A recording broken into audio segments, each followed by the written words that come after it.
tá saindo uma notícia, o que está acontecendo no mundo? Será que me mandaram mensagem? Será que o e-mail já chegou? Será que eu consegui responder todas as mensagens do WhatsApp? Isso é impossível. A gente dá conta de tudo, é impossível. Mas é interessante, porque o Sennett ele vai dizer uma frase que é bem curiosa e se aplica muito bem aqui. Ele diz que todo gratuito é uma forma de dominação. Isso. Tudo gratuito. Então as redes elas são gratuitas. Só que ela tem um preço. E esse preço é a sua permanência constante. Qualquer curso de marketing digital, você sabe disso, que você for fazer, a primeira coisa que eles vão te dizer é: você está disposto a estar constantemente presente nas redes sociais? É a primeira pergunta.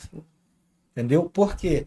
Porque ela demanda para você. E é uma doce tirania, porque ninguém te obriga a fazer. A não ser você próprio. Né? E aí a gente passa a ser o nosso carrasco e a nossa vítima. A gente começa a reproduzir esses movimentos em nós. Então, você falou do like, né? Então eu posto, não tem os likes que eu imaginava. Isso. Então a gente tem depoimentos aí curiosíssimos de pessoas que para fazer uma selfie espontânea bateram 80, 90 fotos. Sim. Da selfie espontânea, né? Acesso ao álbum aí do celular, porque 15 mil, 16 mil pra fotos. você ver como que é um real editado. Isso. Por isso que eu acho que ele vai permanecer. Porque ela segue uma lógica diferente da lógica do mundo real. Aqui no mundo real as coisas têm uma dinâmica própria. E nas redes elas são ignoradas. Isso. Né? Então você fica mais à vontade ali, apesar de sofrer, mas aquilo parece fazer parte. Né? E aí é aquilo, vai ter sempre uma trend nova, Isso. vai ter sempre uma hashtag nova, vai ter sempre uma brincadeira nova que você tem que fazer, e não adianta só você estar no lugar se você não está no TikTok, se você não está no Instagram, né? Os sobreviventes do Facebook, né? Então, assim, as novas redes que surgem, que só os mais antenados conhecem, né? A gente aí já nem sabe mais quais são. É muita mesmo. Então, assim, a pessoa até inconscientemente, ela vai fazendo uma escolha por esse mundo virtual, onde talvez ela tenha um pouco mais de existência, ainda que fugaz, do que no mundo real, onde ela é mais uma numa multidão gigante, né? Dentro de um ônibus qualquer desse da vida aí. Né? Eu acho que as pessoas, elas estão assim, todo mundo querendo ser o protagonista, né? Como você falou agora há pouco, a situação bem difícil. Eu me preocupo porque eu tenho filhos e a gente tenta fazer essa triagem. Eles ainda não têm rede social, aliás, tem, mas a gente que posta, os pais, mas é algo que a gente vê com muita preocupação, essa exposição, essa necessidade das telas, né? Enfim, tem gente participando com a gente, o Bruno Vale disse: o programa da Ana Maria Braga fez certa vez um teste aos casais de pagar o jantar deles, porém tinham que guardar o celular e não mexer. A maioria não topou o desafio. Triste realidade. Você vai para um restaurante, fica todo mundo aqui, ó. Muito e aí ninguém triste. curte. Infelizmente, né? essa é a realidade. A gente vê... Eu quero saber, a pessoa que vai... Vocês já viram a pessoa ir no show e fica todo mundo assim com o celular. Vê o show pela câmera do celular. Pela câmera do celular. E aí você fica aqui gravando, tipo, ei, presta atenção no show que você pagou o ingresso, você tá lá. Não tem necessidade de você fazer uma transmissão ao vivo ou os stories para ver depois que dia bota para ficar na galeria. Quer dizer, é algo que é grave, né? É porque, na verdade, a gente mudou lá do cogito, do penso logo existe, do Descartes, para posto logo existe. Né? Isso, a gente não tiver uma posta. Para que eu vou para um show se eu não vou postar? Para que eu vou fazer uma viagem se eu não vou postar? Para que eu vou fazer qualquer coisa se eu não for postar? Né? E aí é uma brincadeira que eu acho que é mais uma brincadeira de nervoso do que uma brincadeira de brincar mesmo, do tipo assim... se não postar, o músculo não cresce. Se não postar, tipo assim. Mas isso é mais de nervoso, no sentido de eu estou sentindo essa pressão de postar, porque se eu não fizer, né? Então, assim, é como se você fosse compelido a isso. É compelido, é uma coerção. Apesar de ninguém a estar fazendo oficialmente, né? A sociedade, a necessidade de você ser aceito pela sociedade te empurra para essa dinâmica. Né? É isso mesmo. Essa validação. O Fernando Bogea disse o seguinte: parabéns, Olavo, tema muito relevante, estamos ligados com vocês. A Eixila Medeiros também botou tema muitíssimo relevante. Nossa coordenadora nos representando. Olha aí, beijo para você, querida. É isso. E aí eu pergunto, as pessoas elas estão mais doentes ou elas estão se descobrindo com a necessidade de tratar da saúde mental? Qual é o ponto? Olha, as duas coisas. Eu diria as duas coisas. Eu digo porque é o seguinte, eu passei por um estresse emocional que eu, de fato, eu não buscava ajuda, né? E por muito tempo, eu sou cristão, muito tempo eu achava que só não, deve ser passageiro, eu vou pedir a Deus que Deus me dê, e aí Deus vai me curar e tudo, e eu acredito que Deus cura mesmo. Mas eu passei a ter um entendimento diferente, de que até ligado ao que eu acredito, mas que eu poderia sim procurar ajuda profissional, né? Porque aquele nervosismo além do normal não era legal, Sim. que eu poderia estar sentindo coisas muito mais potencializadas Sim. do que um simples friozinho na barriga. Sim. E aí eu digo assim, as pessoas elas estão se descobrindo com essa possibilidade de buscar ajuda ou a sociedade está mais doente? Pois é, eu diria as duas coisas. Vamos para a estatística, né? Sim.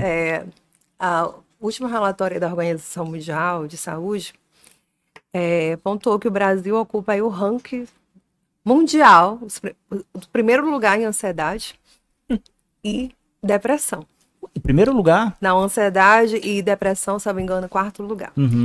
E o que acontece? De certo modo, as redes sociais promovem, de certo modo, conscientização, mas também estigmatiza. Mas é quase como você vender Sim. cigarro dizendo que quem fuma Sim. vai ter problema de câncer. É quase você beber cerveja dizendo para beber com moderação. É mais Verdade. ou menos isso, Sim. né? É um É jogo... verdade. Sim. Aí o que acontece? Se a gente for pensar na depressão e na ansiedade, o que elas têm em comum? Essa percepção temporal. Como assim, percepção temporal? Na depressão, a pessoa está supervalorizando o passado. Geralmente fica ruminando, né, esses episódios traumáticos, frustrações. E ela fica nesse loop, nesse pensamento negativo constantemente. Aí os sintomas de anedonia, né? O que dava prazer antes já não promove mais prazer. Se ela gostava de cantar, ela já não canta mais. Se ela gostava de caminhar, ela não caminha mais. Desesperança, fadiga, né? Alteração do apetite, do sono e assim sucessivamente. Por outro lado, a ansiedade, entra nessa questão temporal também, que a pessoa superestima o amanhã. Olha, um é o passado, tá vivendo no passado, e outro no futuro. no futuro. Ou seja, mas pensando justamente nas coisas traumáticas que podem acontecer, no perigo, né? E a pessoa não para analisar as evidências. Isso é real ou não é? Então, as redes sociais, elas podem potencializar esses transtornos. Então, aí o que causa, né, depressão e ansiedade? Eles são multifatoriais. Tem a questão da predisposição genética, né, entra a questão biológica, né, neuroquímica, as questões ambientais, o meio em si. E um dos preditores pode ser, sim, as redes sociais, um dos fatores de risco para intensificar. Então, se você já tem a predisposição, intensifica ainda mais. E é engraçado porque nas redes sociais você começa a tirar a sua identidade Isso. dos outros, cada vez mais, né? Então, pô, se ninguém curte, então, Isso. quantos seguidores tu tem? Começam-se as perguntas, né? É mesmo. Quantos comentários, quanto isso, quanto aquilo. Então, você passa a questões mais sérias de Isso. caráter já não se tornam tão importantes Isso. quanto questões afins a esse mundo, né, de seguidores, etc. E você se torna refém dessa validação externa. E é Você engraçado- entrega a sua liberdade na avaliação do outro. Verdade. Que é o paradoxo da sociedade empoderada. Uhum. É uma sociedade tão empoderada que, no entanto, depende do dedinho para cima. E aqui no livro a gente analisa que a história às vezes se repete de Mostra forma o livro, curiosa. mostra a capa do vamos teu falar do livro livro. pra Então, gente. só mostrando aqui, deixar com você, inclusive, Sim, aí. sim. Pronto, um Que presente a para você. vida- Olavo. Maravilha, eu quero uma assinatura. Claro, aqui, claro. Que a vida e a morte dos gladiadores nas arenas era feita com esse mesmo dedinho que hoje tem lá no curtir. O né? like, né? Então Sim. me parece que a história se repete nessa mesma perspectiva. Se tiver um dedinho para cima, você vive. Se você tiver um dedinho lá do não gostei, você não Exatamente. vive. É o mesmo jogo. Por isso que a internet também é uma arena, Isso, né, uma que arena. traz tanto medo, que traz tanta ansiedade, que as pessoas se degladiam ali de uma forma. A internet não tem meio termo. ou você é um E não gênio que tem faixa concorda etária. comigo, ou A gente observa, por exemplo, Sim. cyberbullying. Uhum. Crianças estão tirando suas vidas. Né? Verdade. Tem ideação suicida na infância. Uhum. E a gente observa que essa violência é perpetrada nas redes sociais, independente da faixa etária.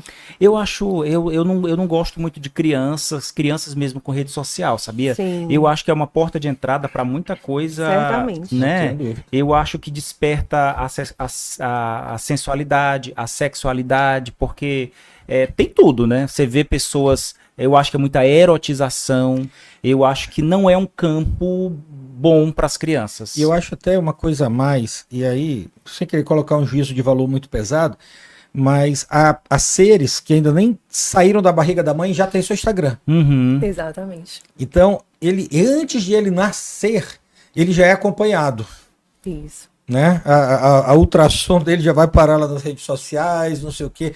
Então, uma pessoa como essa, ela já nasce ao olhar do outro o tempo inteiro. Sim. E isso também é uma forma terrível de você existir, né? É claro que toda a nossa identidade é formada com o olhar do outro. Se não fosse o outro, eu não sabia Sim, que eu era sim. eu. E você não era Claro. eu, você é o Uhum. outro. Mas quando a gente começa a colocar esse tanto de gente sem relação nenhuma, Sim. que está ali apenas para falar, né? O Humberto Eco, ele vai dizer que a internet deu voz aos idiotas, né? Isso. E a gente vê isso todos os dias, né? Então você começa a se tornar fragilizado diante dessa realidade dura, porque eu dificilmente chamaria você de uma coisa muito absurda aqui no teu frente a frente, mas ali atrás daqueles Tete a nomes tete. ali, Né? entendeu? Eu poderia te dizer um bocado de coisa, É. porque você fica, né? É como eu falei, no mundo virtual não tem o peso que tem o mundo real. Uhum. Por isso é que Sim. quando a gente muda desse mundo real e se projeta para aquele mundo virtual e começa a viver muito tempo ali, você começa a ter dissonância cognitiva, né? Isso. Ué, como é que isso acontece aqui? Isso aqui não acontece aqui, né? É um jogo perigoso. E tem gente que fala da democracia da liberdade de expressão, né? Você Sim. se dá o direito de falar do outro como você jamais falaria pessoalmente, Sim. né?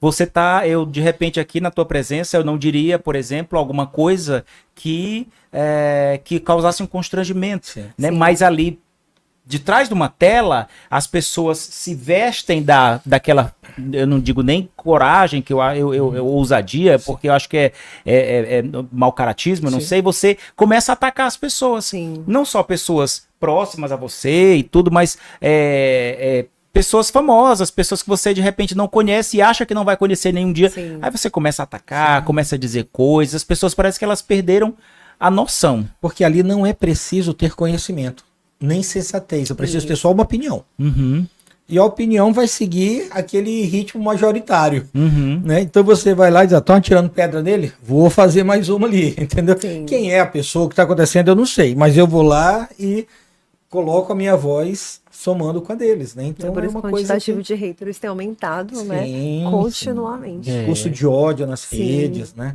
E pessoas que realmente saem de ver uma postagem e vão se matar. Isso. Porque não dá conta, a gente não foi feito para lidar Isso. com esse tanto, com essa carga, com esse peso, né? Dessas informações todas. E não é fácil. Não. Não é fácil. Você tá postando de repente alguma coisa. Já tive algumas postagens que estava muito feliz e a gente tá com a terapia em dia, Sim. tá muito Importante. bem, muito bem resolvido, mas de repente vem aquele comentário que te faz, por mais que seja algo que você não que você não sabe que não fez ou não, enfim, Mas machuca, né? mas machuca. E aí a pessoa sabe que também veio ali para machucar, né? Veio ali para ter um ácidozinho ali para, né, para estragar. Eu não sei se eu acredito que envolve inveja, frustrações da pessoa que faz, né?